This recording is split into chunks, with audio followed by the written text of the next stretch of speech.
So, welcome everyone to this episode of Pioneers of Politics, our series of conversations with pioneers of a new paradigm of understanding and of doing politics based on holistic integral consciousness as part of our Live Politics project and the Cohere Politics, the Cohere Plus project. And I'm super happy and grateful and very honored to have as my guest today a wonderful woman who truly is a beacon of this new consciousness, Lynne McTaggart. Welcome, Lynn. It's really great to have you here. I'm thrilled to be here with you. Thank you. While I assume that many of our listeners know you, at least to some degree, let me just briefly introduce you to those who don't and give a little bit of framing around why we invited you. So Lynne McTaggart is one of the great names in the area of new paradigm consciousness, meaning a consciousness that is based on the latest science, especially quantum physics. And she has worked extensively in the area of holistic and alternative medicine, energy healing, and what some might call the science of spirituality in the sense of an interconnectedness of all life. And Lynn is a journalist, a lecturer, and author of 7 books, if I'm correct, including The Field from 2002, which was my initiation to your work, The Intention Experiment, 2007, The Bond, 2011, and The Power of 8 from 2017, all of which, and some more books, but all of these, or most of these, deal with the idea that the universe is connected by a vast quantum energy field that can be influenced by thought, by our thought. And what makes her approach so fascinating and so interesting, in my view, is that while diving deeply into areas that large parts of science and thinking still continue to be avoiding, she is a firm believer in scientific experiments and in scientific rigor. And she embodies the combination of these two interests in a very convincing way. And Lynn is also the co-creator of the alternative medicine website and magazine, What Doctors Don't Tell You. And you might want to tell the personal story about how this came about sometime later. She's the host of a podcast by the same, no, not by the same name. The podcast is called Living the New Science. And she offers regular intention healing spaces every Sunday, as well as, since this has become one of her core areas of work, a masterclass on the art and science of intending, if I may say so. And finally, which is particularly thrilling for our audience here, interested in new politics, she offers regular open intention challenges or intention experiments, focusing on social and political topics, which are attended sometimes by several thousand people from all around the world. What a great record. So, while I'm not sure to what degree you consider your work as political, we had that conversation earlier, and we'll talk about more about this in a minute, I guess. I certainly do think that acknowledging and working with what you call the secret force of the universe has deeply political implications, because it proposes a new worldview, which, if taken seriously, is a game changer, if not a silent revolution of the ways in which we think and virtually do anything. And I would like to actually invite us in this conversation to think big and embrace this bold vision of what the world would look like if this actually not so new consciousness of interconnectedness, if this was the new game in town, right?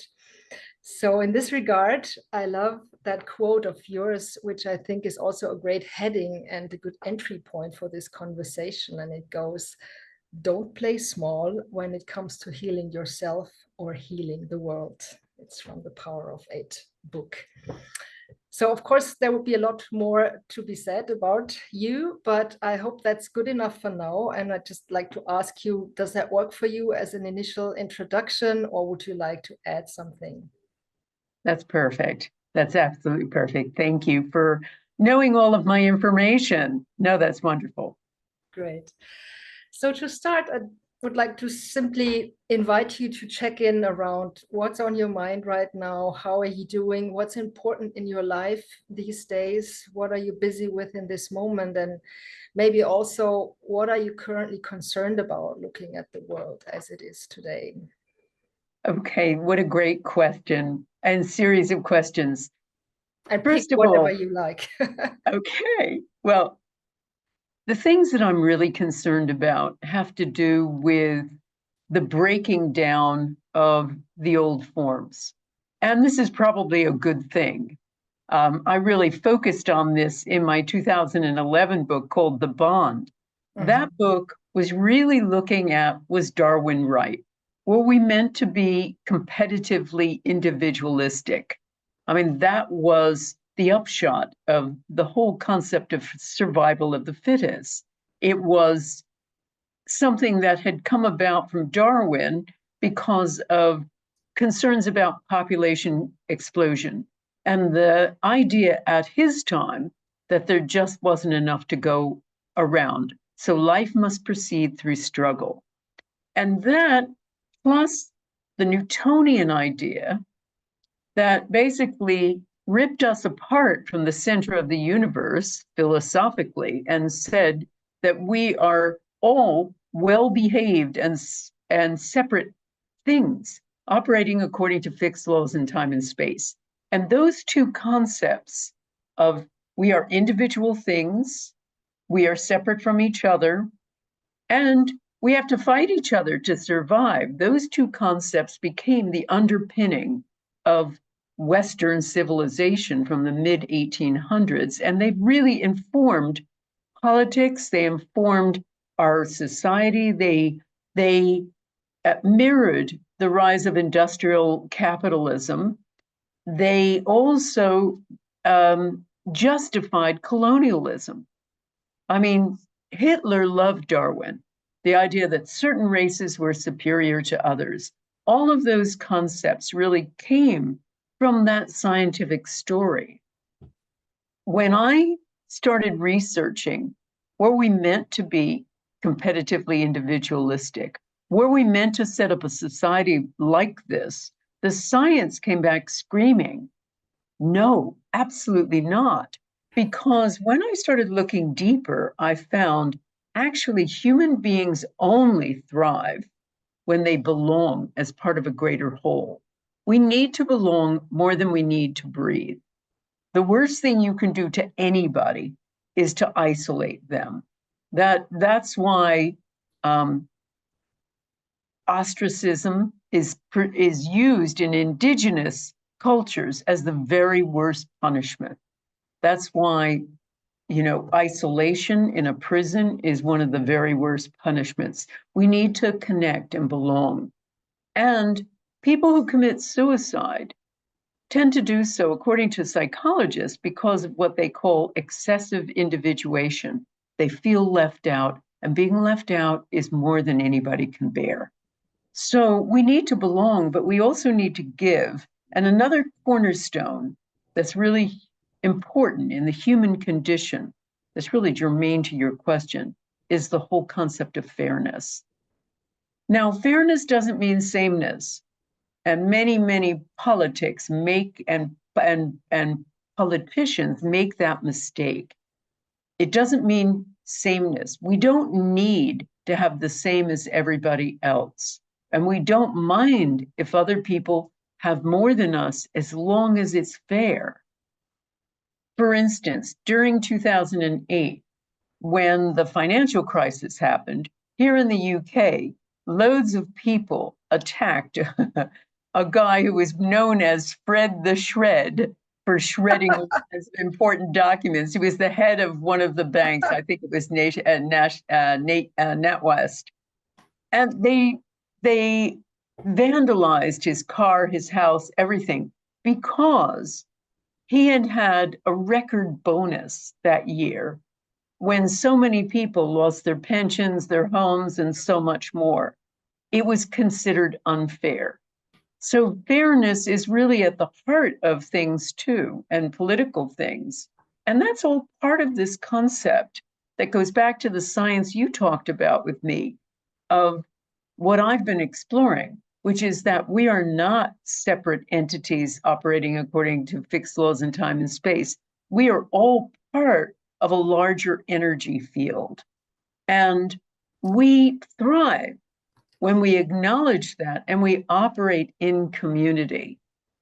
Now, fairness, this is why it's so important. Fairness is tested all the time in game theory, economic theory. And there's one test called the ultimatum game.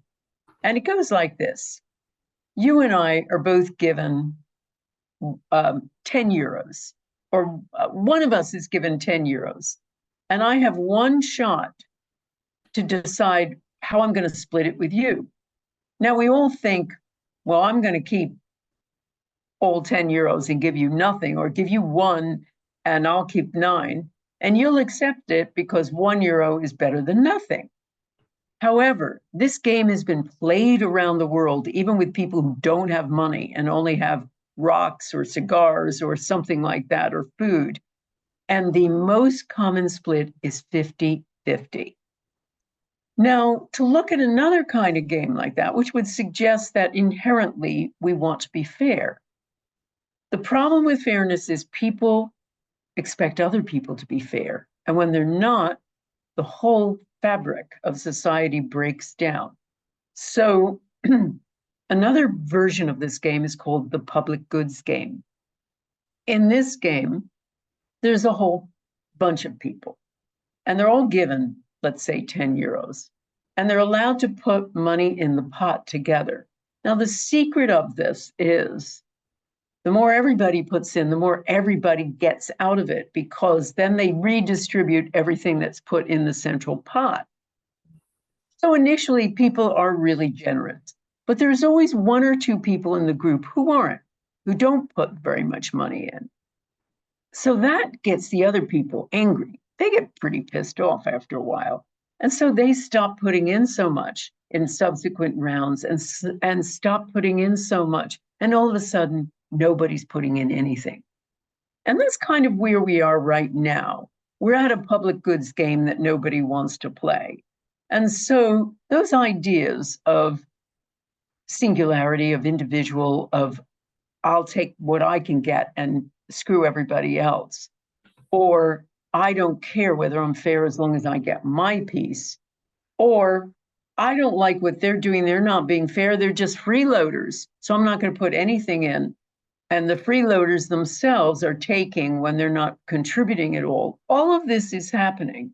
We see this here in the UK, I see this in the States, and it's got to a point where we have to do a complete rethink about how we're supposed to live, because it's not going according to the science, it's not going according to who we are, and it's not acknowledging that we need to live as a unity. We need to live as a coherent whole, a community of people, or we're going to watch more and more and more of the fabric of our society get destroyed. Wow, nice starting point. And that already shows how profoundly political those issues are, right? And how they lead to larger connections. So starting with the personal, this kind of illustrates how the personal is also political. And I'd like to just go on asking you, how have you become that person that you are today? Like, how have you, what influenced you? What were people or experiences in your life that, if at all, have had an important impact on your life taking this kind of direction, and have you made the choices that you've made?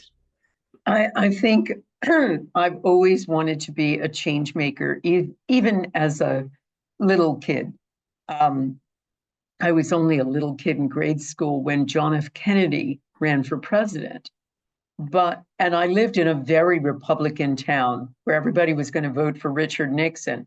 And I think at a school reunion of a few years ago, some of my old classmates told me I did this in grade school. I don't remember it, but I apparently set up a mock election and really canvassed my class. So this is a little grade school class to vote for Kennedy. and kept talking about why he was doing better and why he would be better for the country, and even defied my parents, who were both voting for Nixon. So I guess that's been there from the start. And also, I also have a very campaigning side to me. I started out my life as an investigative reporter after university. I wanted to be a journalist, and my plan was to put bad guys in jail. So the first story I broke, a big story I broke, it was my first big story actually, was breaking a whole chain of baby sellers who were, by posing as an unwed mother. And these were attorneys in various parts of the US who were creating essentially baby selling rackets.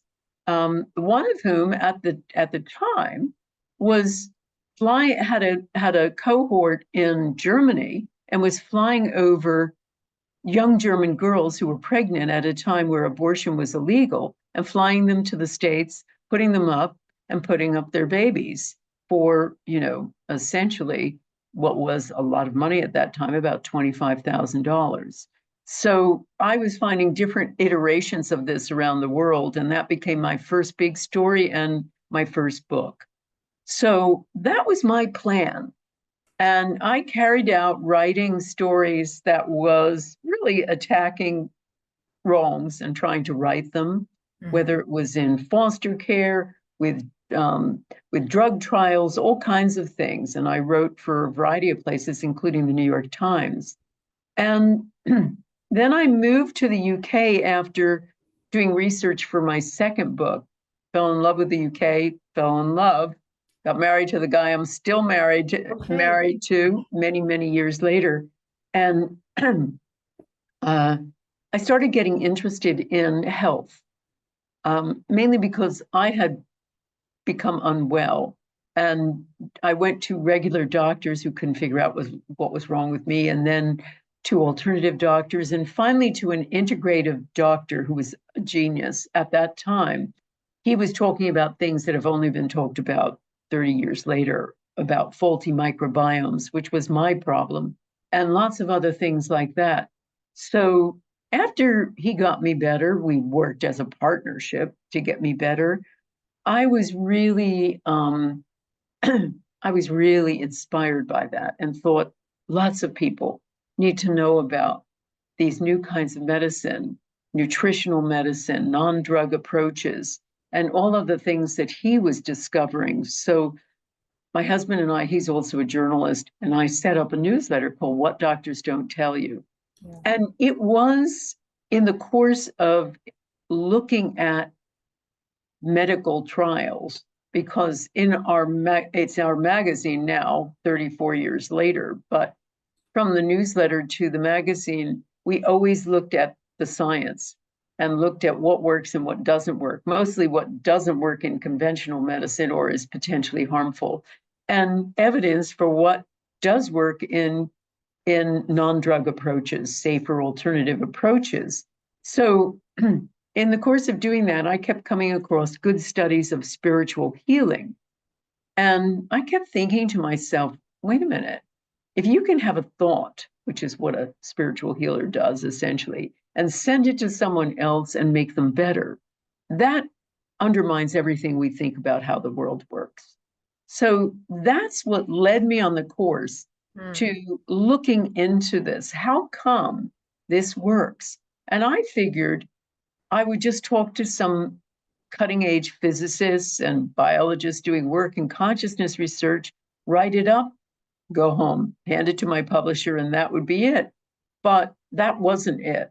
What I discovered, to my, I guess, amazement, alarm, all those kinds of things. Alarm because I realized I was going to have to put together this information, was a new science in a making. I found scientists who were discovering through their experimental work a little patch of what compounded into a completely new view of the world. And that became my book, The Field. Yes. And the reason I said alarm is because scientists talk in code, they talk in math. So you have to decode what they're saying. And this was all complex quantum physics. And you had a degree in literature, right? Exactly. I did not have a degree in science. No, I hadn't even taken high school physics. So I had to understand quantum physics. I had to decode it. And also, scientists don't like to speculate beyond their own little experimental boundaries. They usually say, well, more research needed. So I had to synthesize their material into a whole. Now, I made sure that it was accurate because I wanted them to look over things and make sure that I had explained this in lay terms, and I was correct. But it's still, that was a real huge task.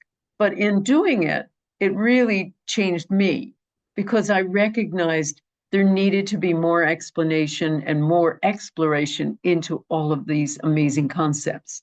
So the unfinished business for me was testing how far we can take this in both large and small groups. And so with my next book, I invited people to be part of what I called an intention experiment, which was gathering all of my readers, and I had lots of them. The field was in 30 languages by that time. And also working with the various scientists that I had met over this time, setting up scientific studies and having a target, whether it was seeds or trying to purify water or lowering violence in a war-torn area, and asking my readers around the world periodically to take part in this intention experiment. And so we started doing that, and we've run 41 of them to date, where when I say 41 where we've measured the results. Wow. And of those 41, 37 have shown measurable, positive, mostly significant effects. Yeah, I'd like to remain for a little moment with these foundations. You said it's a completely new worldview, and it is. So I just like to make sure that we're clear about this and spend a moment on maybe summarizing what this is all about, right? For those people who might be less familiar with it, before we then come to the wider implications and also the political implications. Your work really is about a new paradigm of understanding more or less everything based on quantum physics. You mentioned that. And it is our colleague here at IFES, Harald Waller, who's a member of our advisory board, who has come up with the so-called generalized quantum theory, arguing that why these core principles of quantum theory apply to anything and everything in the universe, more or less. So can you maybe give us a few sentence summary of your understanding of what this new paradigm is all about? I used to say to my students in academic writing always try to explain it to a 6-year-old to make sure that it's simple and easy to comprehend. So what is this about, and what are the implications of it for understanding the world, for understanding ourselves and our relationships? Okay, well, the foundation of this new science is the concept that we are all part of a giant quantum energy field. In quantum physics, it's called the zero-point field. Any quantum physicist knows about this, but they have tended to subtract it out because it messes up their equations. What they understand is that no quantum particle ever comes to rest. It's not a particle at all, actually. It's a vibrating entity that is trading energy back and forth with other subatomic particles, too, like a tiny subatomic game of tennis. Now, there's not much energy that goes back and forth between one game of tennis. But if you calculate all the subatomic particles that comprise us and everything else in the world, you have an unfathomable amount of tennis balls going back and forth. And what ends up happening is those little tennis balls are virtual particles that are there for much less than a blink of an eye, but they are energy. And when we calculate that all together, it creates this unfathomable amount of energy. All the tennis games going on with all the subatomic particles everywhere in the world creates this unfathomable amount of energy sitting out there in empty space, almost like a supercharged backdrop. of which we are part. Our subatomic particles are all part of those tennis games too. Now, what's really important about this background field are twofold things. One is, it is a matrix by which we are all connected, all subatomic particles and all the things in all the world. Also, subatomic particles contain information. Now, to give you an idea of how much information one quantum particle, call it vibrating entity, because it's much more like a wave than a particle. The entire Library of Congress, which contains every book in English in the world, could fit on a sugar cube if you sized, the size of a sugar cube, if you put them into quantum waves. That's how much information they contain. So this supercharged backdrop, once quantum particles hit each other, basically, they take on each other's information. So that whole backdrop is filled with information, almost like a shadow of the universe. And so it also gives us an idea of how we're accessing information beyond our senses. So that's the simple background to it. Now, scientists have always maintained, since the advent of quantum physics, that all of the weird effects that happen in quantum physics only happen in the realm of the tiny. But once these subatomic particles realize that they're part of something bigger, they start behaving themselves according to nice, neat Newtonian laws, these ideas of things being part of well-behaved universe and part of, doing things according to fixed laws. Now, the only problem with that is it's starting to get messy. They're starting to recognize that a lot of the things that happen in the quantum world also happen in the world at large. They found quantum effects in photosynthesis, which is the most important process probably in the entire universe. It's the thing that enables a plant to take light from the sun and within its little crucible, transform that into oxygen for all life on Earth. Without photosynthesis, we'd be dead. And they've now found that there are quantum processes at work with photosynthesis. There are quantum processes at work with some of the largest molecules in the world. They've found that they also operate according to quantum laws that aren't supposed to happen at the realm of molecules. These are molecules with loads and loads of atoms.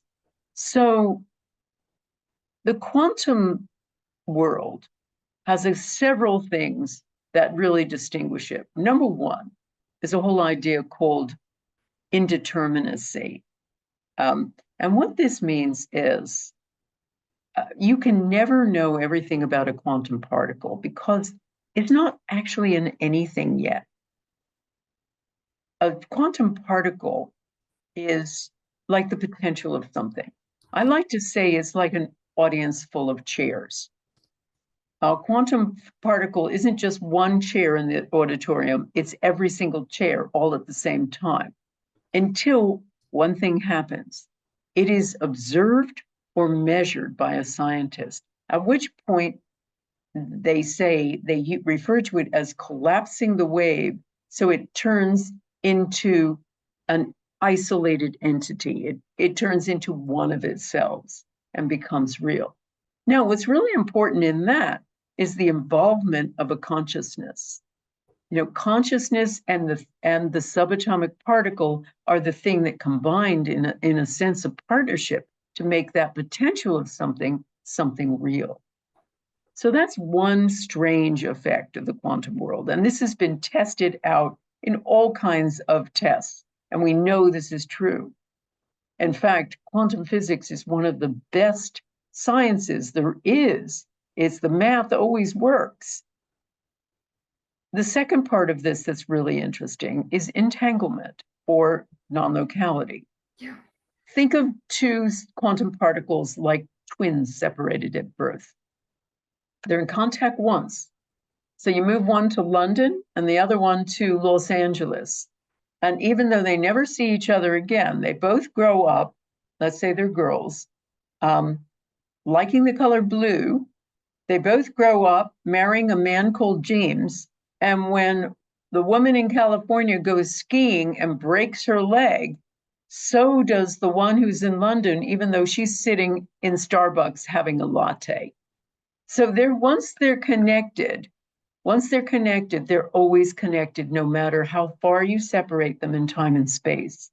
And so this entanglement really talks about connection. And again, scientists believe this only works in the world of the tiny, but I've seen it work in intention experiments. When we've done intentions, and I'm in Sydney, Australia, with my audience, and we're doing intentions on seeds sitting in Tucson, Arizona, 8,000 miles away, and we're still having an effect.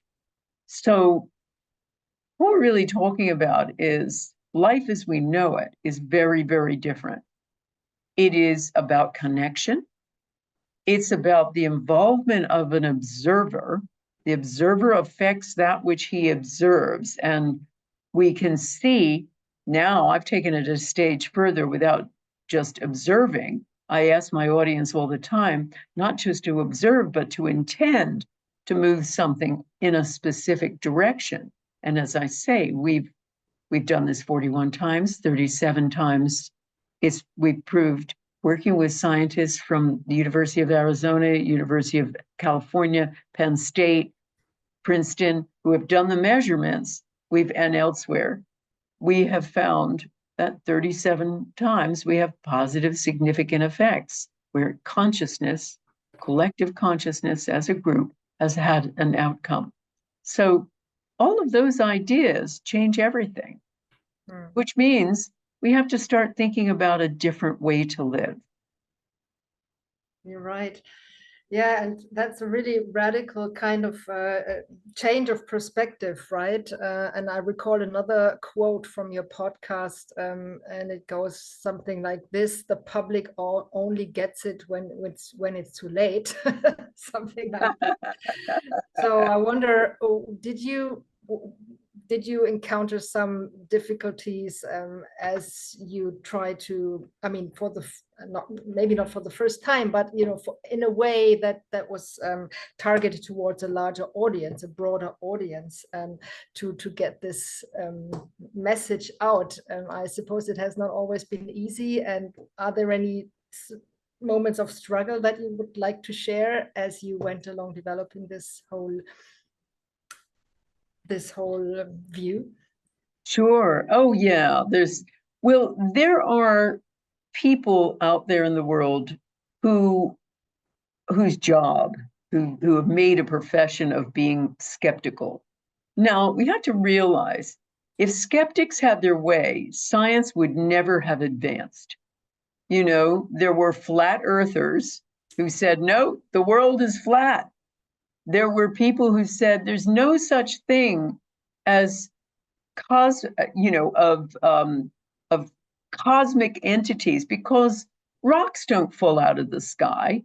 There have always been those kinds of flat earther skeptics around, and they exist, and they're full-throated about new ideas relating to science and spirituality, but also new ideas in medicine. So we've had effects from them in both camps.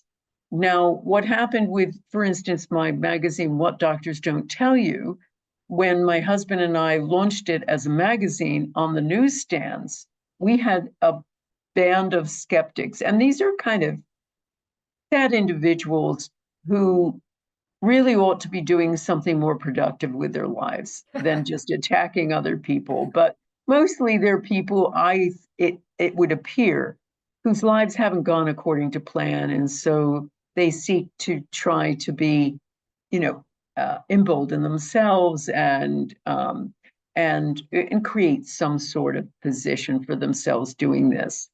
So with What Doctors Don't Tell You, a group of them started attacking our magazine and calling for the stores to take the magazine out.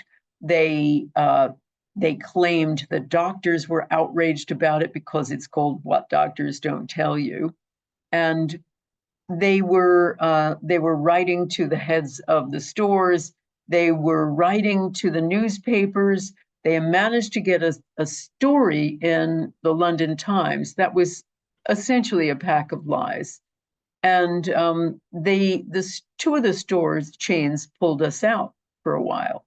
But our readers were so outraged by this that they started writing into the stores, one of them Tesco, and Tesco then responded by sending them free vouchers, after which the readers ripped up the vouchers, sent them back to the store and said, I'm still not coming into your store. And they started online campaigns, etc. The upshot is we got returned to the store chain. But there were other things that happened with that article, which was really quite libelous in the London Times. We decided, we can't sue the London Times. That's Rupert Murdoch. His pockets are deeper than ours. But what we could do was fight back. And we did fight back on social media. And one of the lawyers that I know, who is a very top libel lawyer, said, you can't sue Rupert Murdoch, but you can use this as a platform. So we did. So what we did was on social media, we went after the journalist. As journalists, we know what good journalism is. And we said, you call that a story?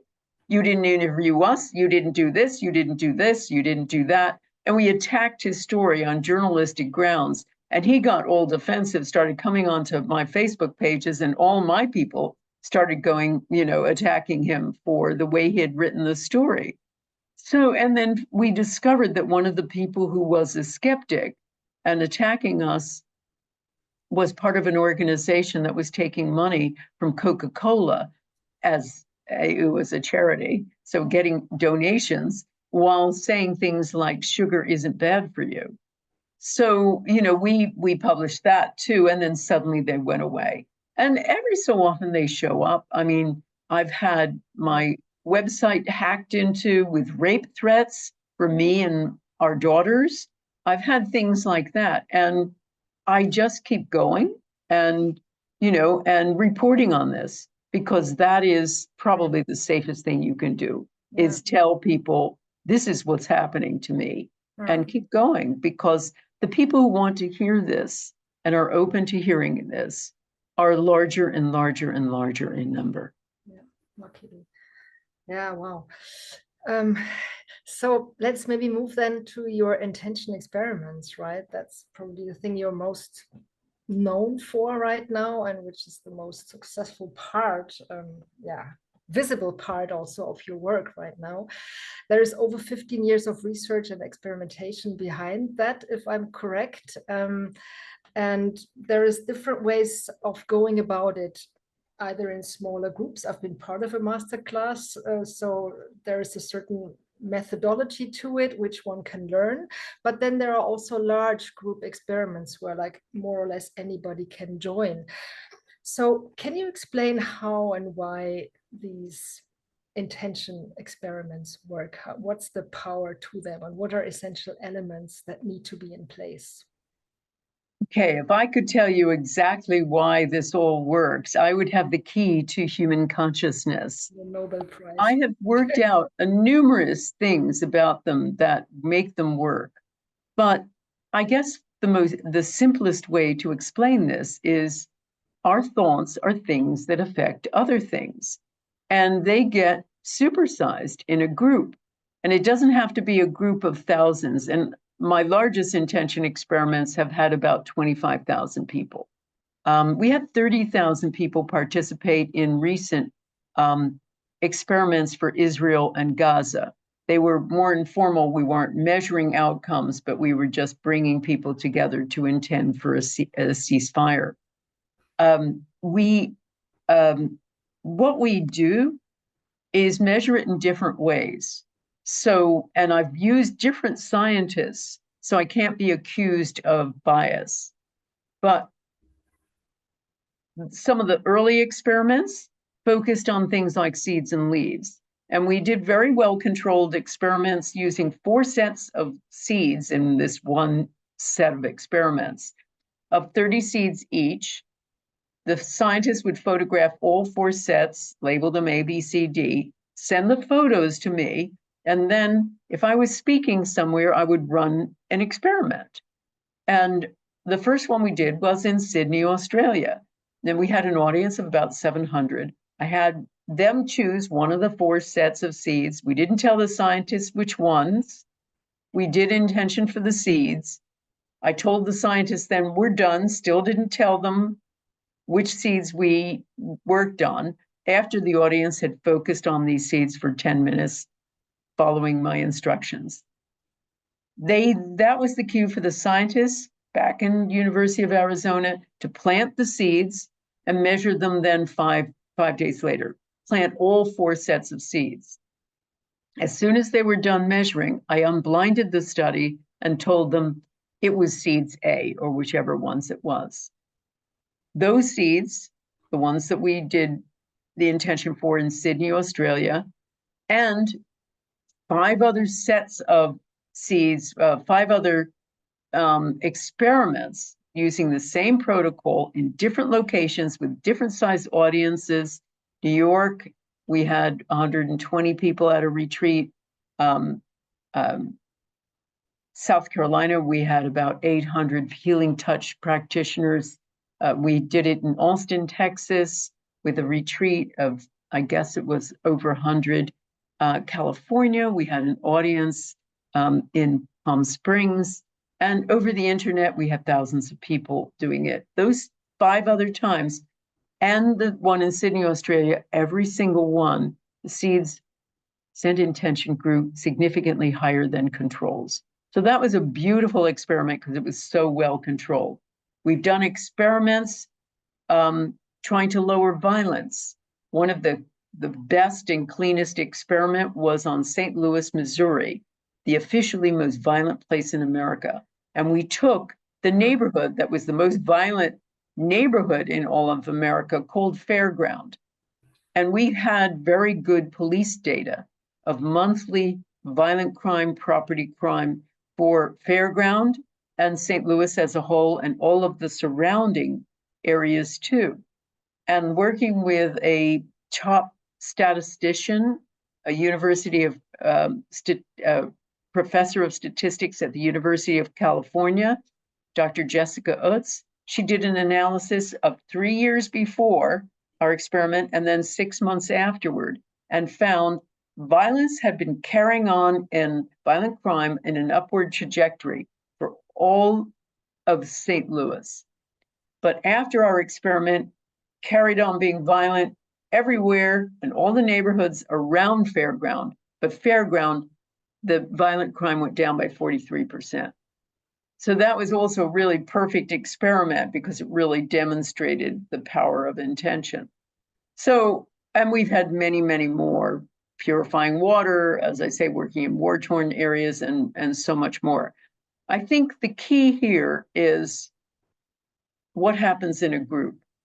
Because when people come together in an intention experiment, or the smaller ones I do, the groups called Power of 8 groups, where I work with groups of 8 and help them learn how to do intention, to send healing intention to members of the group and their loved ones.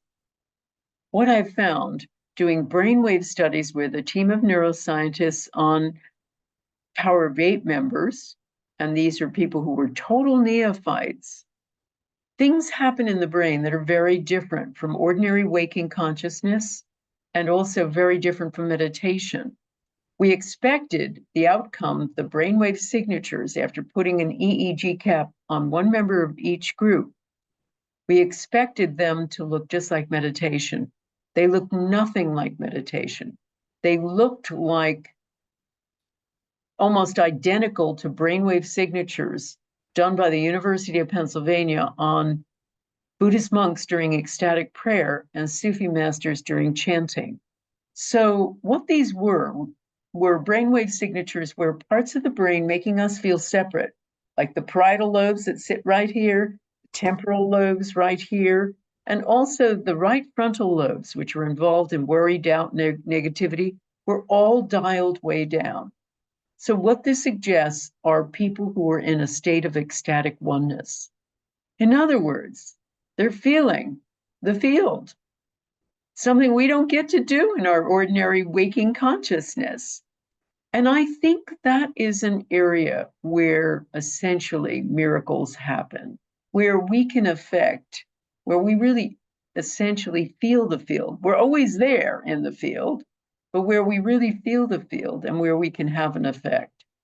That's so interesting. And that's probably the one aspect I would like to deepen a bit more, one quality that seems to be particularly important. And you've mentioned it also several times, it's coherence. And that's a concept that we're all also working on right now, with the assumption that if this quality is in place in groups, it tends to, or it seems to considerably increase the impact and the effectiveness in groups. In our case, it's social change makers, people working for transformation and so on.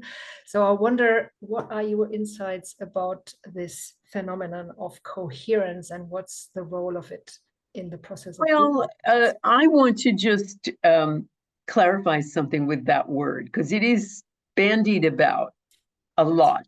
Yes. Now, coherence in quantum physics means something very, very specific. It means subatomic particles that all start operating together. So think of it like this.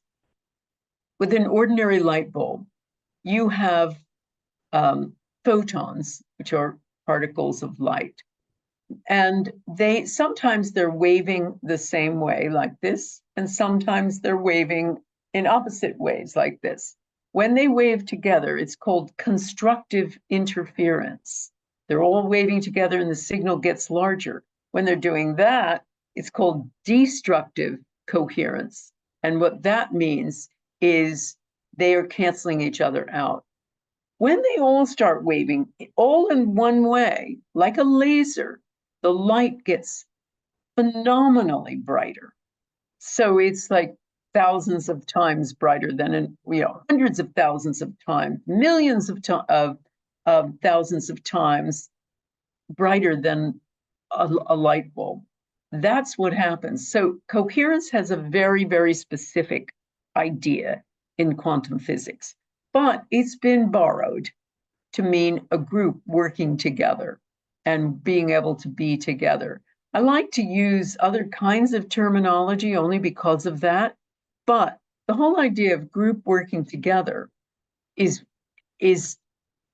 happens when people are like-minded and they're working in some sort of group.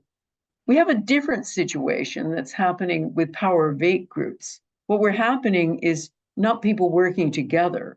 We're working with one mind. People are now suddenly unified, and we see that in the energy they feel.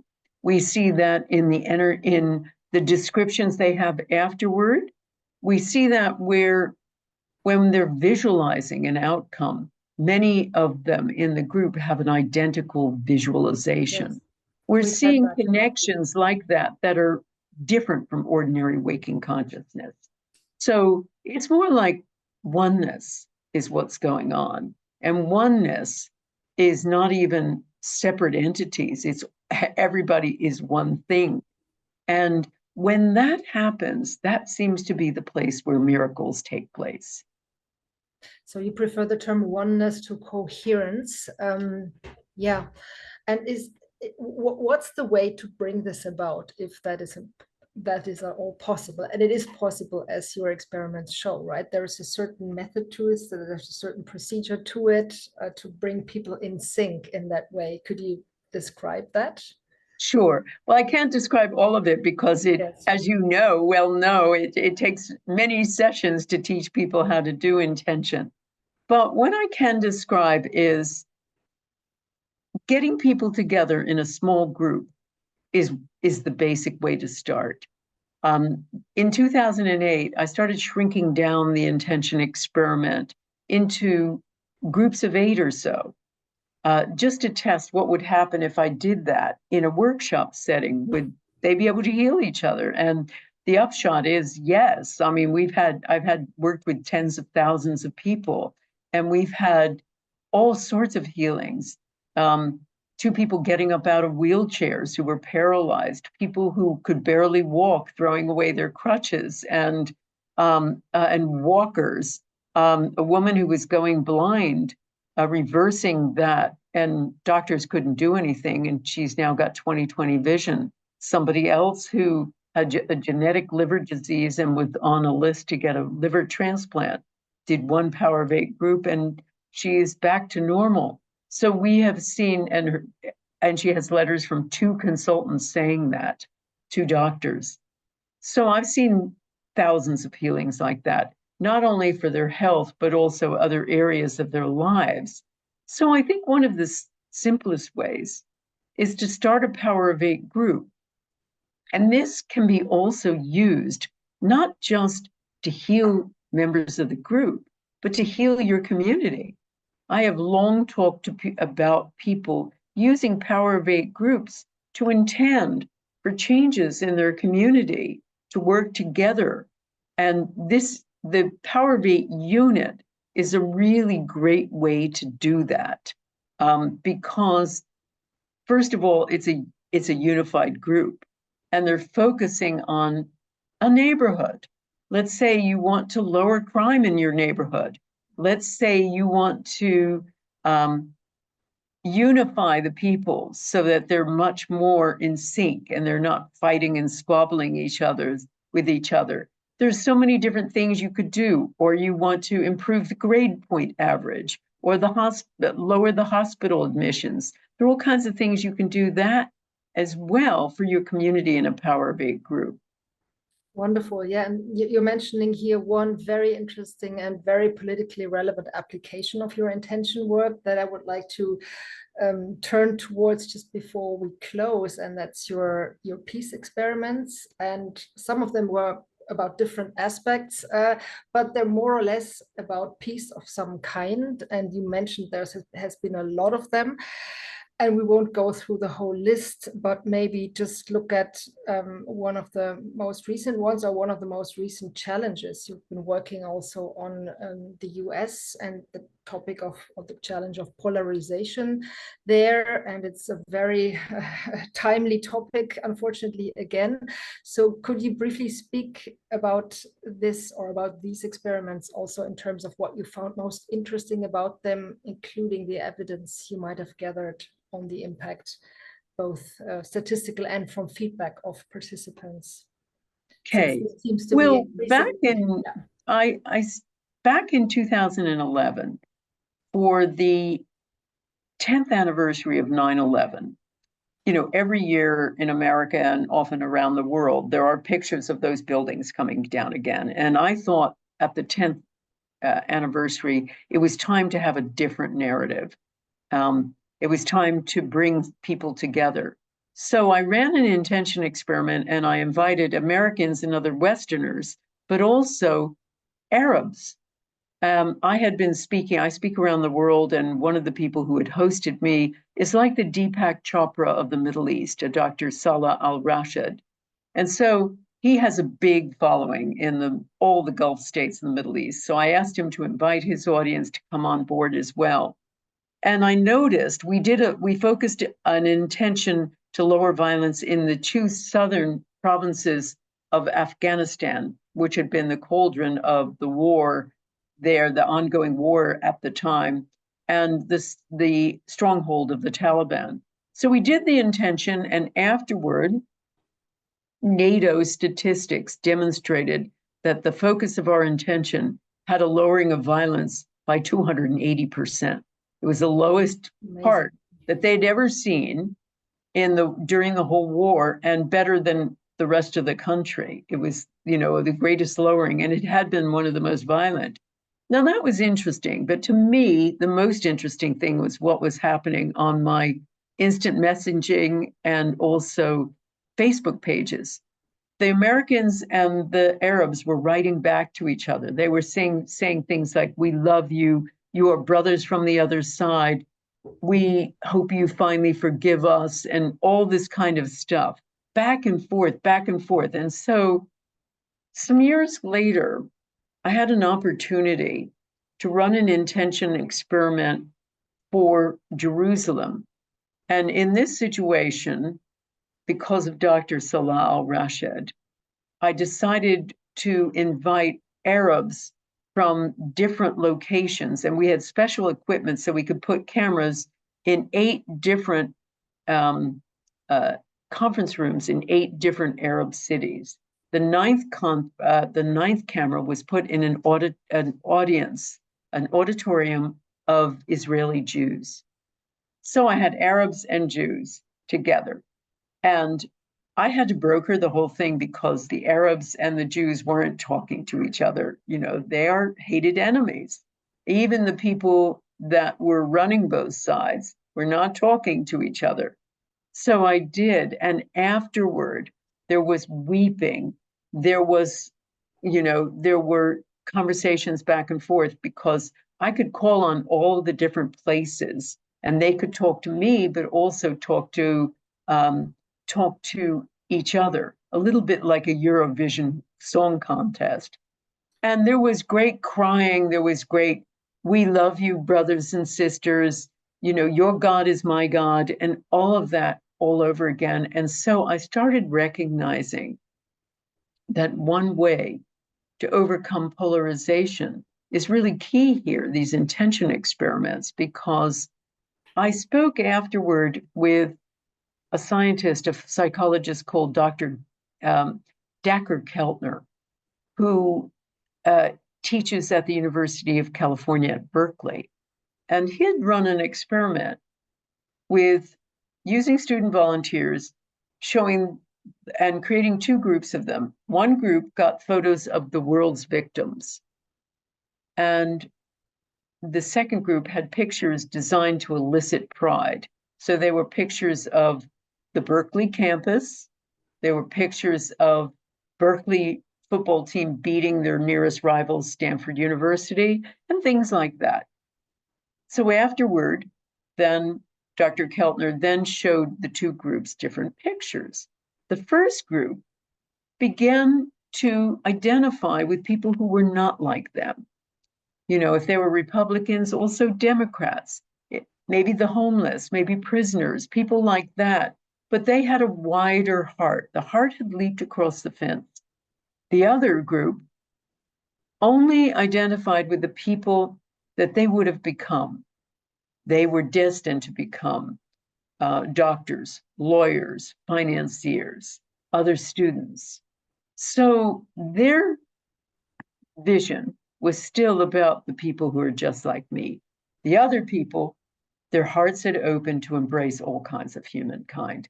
So when I started looking at that, I thought, wow. And it all has to do with the vagus nerve and what happens when we do something altruistic and how that enables the heart to leap across the fence. And I realized that these intention experiments with altruism at the heart of it does open people's hearts, does enable the heart to leap across the fence, to embrace the other. And I've done some other ones that were less formal. I did one right after the January 6th storming of the Capitol building in America, and right before the inauguration of Joe Biden. And I invited Republicans and Democrats. Remember, there was all the George Floyd stuff too going on then. So I had members of the police and also African Americans and people of all kinds of different persuasions and have them take part. And again, there was this outpouring of love and connection. So that's what I'm most interested in now. I'm doing intention experiments. I'm running a big one end of August, which is all about uniting America. I'm doing a very big one in January 2025 that will involve people from all over the world. It will be focusing on lowering violence, but it's going to invite people from all persuasions. And once again, we'll have lots of scientists measuring outcomes, but I'm most interested in the outcomes of the individuals. And since 2008, I should say, I have surveyed the participants And I find some really interesting things have happened. And I see this in every peace intention experiment I do. Is there a way? Oh, Oh, I was going to say, here's what happens. Number one, about half of the people say they are more in love with everyone they come in contact with. You know, people are essentially hugging strangers. About 40% say they are making up with estranged loved ones, you know, parents, children, partners. They are become closer to not so nice bosses, to neighbors they've hated before, things like that. They heal relationships. I also find about a third claim that they have had a personal healing or improvement in a health condition. And then much more. I've had people quit their jobs and decide they're going to work for the Peace Corps after being part of an intention experiment, or deciding to do something more meaningful with their lives than their job, or getting in spending, and all of that kind of thing. So that's what interests me the most. That when people say, well, what do you think about intention experiments? And I say, yeah, they're pretty cool. But what's more important to me is what happens to the participants, because we don't just heal a target. right. While we permanently heal lives. So that to me is the big revolution, where we can start changing things. You change things by changing the people who are taking part. So you say you permanently heal lives. Is there a way of finding out like how long term, how long lasting the benefits are on, the target context? Is there any data about that, or do you have the opportunity Well, to get follow-up feedback? I've had the opportunity to follow up some people. I talked to a woman, for instance, called Sylvie Braca, who was part of our very first peace intention experiment.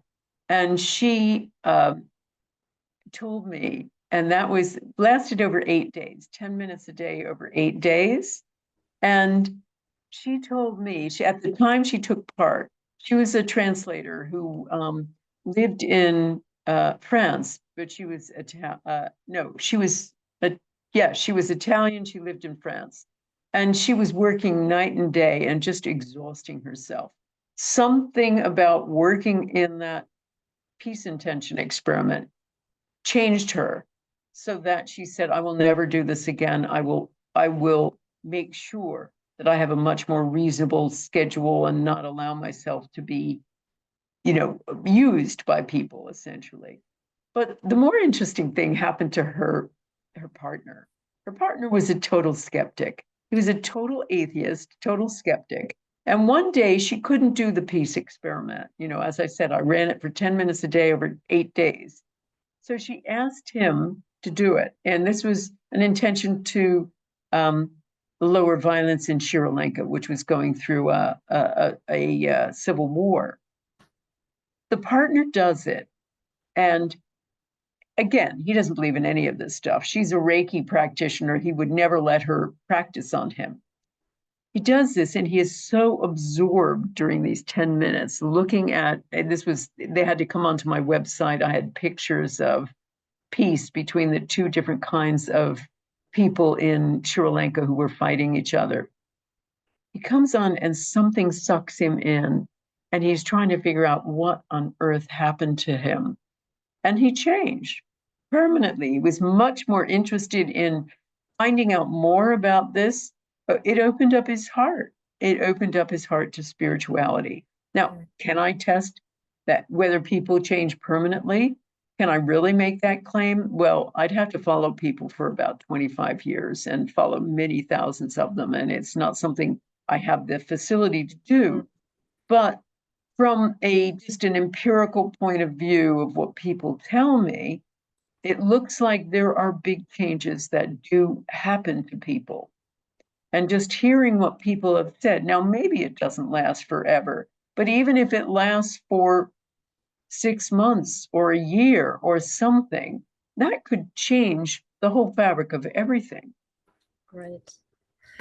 Yeah, so maybe to close, maybe as a last question, coming back to this idea of thinking really big, like if you were to think really big about your wildest dreams in terms of what could happen to as a next step to your work, what would you see as ways to scale them or to leverage their power and potential to really make this the new game in town, let's say? Well, I'd like to do two things. Number one, I would like to have Power of Eight groups connecting together. And I actually have created a situation called the Eight Revolution, where I put on my website and on my community site of my website the suggestion with free tools that people form Power of Eight groups and begin connecting with each other, because I thought what we need and the way we're going to create change is not from the top down. You know, we can't really expect this from the leaders in charge. Change happens very slowly from top down. And look at America, there's usually gridlock in Congress, so nothing much gets done.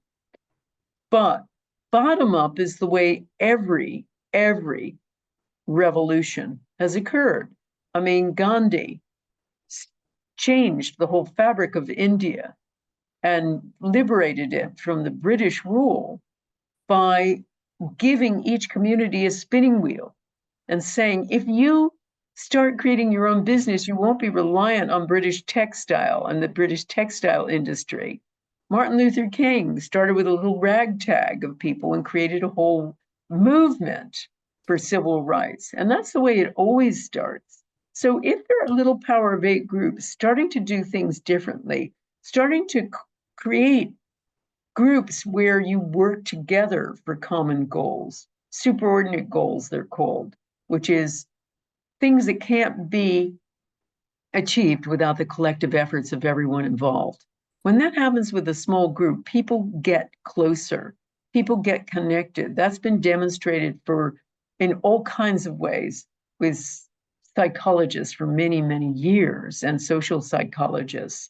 It's the way people connect together by working for something larger. You can start that small with groups in communities. That can change things hugely. And also people are working together for a common goal that opens up the heart. Now, on the big scale, with intention experiments, I'd like to do huge numbers with hundreds of thousands of people taking part, because I worked it out. Let's take those 30,000 people who took part in the Gaza-Israel experiment. So we didn't end the war. But just imagine, with those 30,000 people, if half of them have changed permanently and they feel more love for everyone they come in contact with, and then those people they come in contact with, then half of them open up their heart to people who are not like them, and so forth and so on. You don't need many things. That 130,000 can end up finally stretching to billions of people. And so that's what I really see as the real worth of these intention experiments.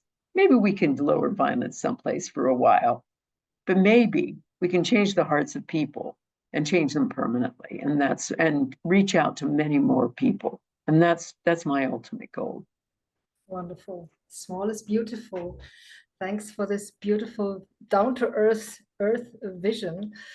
And that already leads to my very last question, really now. If people are inspired by this, and hopefully they are, and I'm sure they are, so how can they get involved?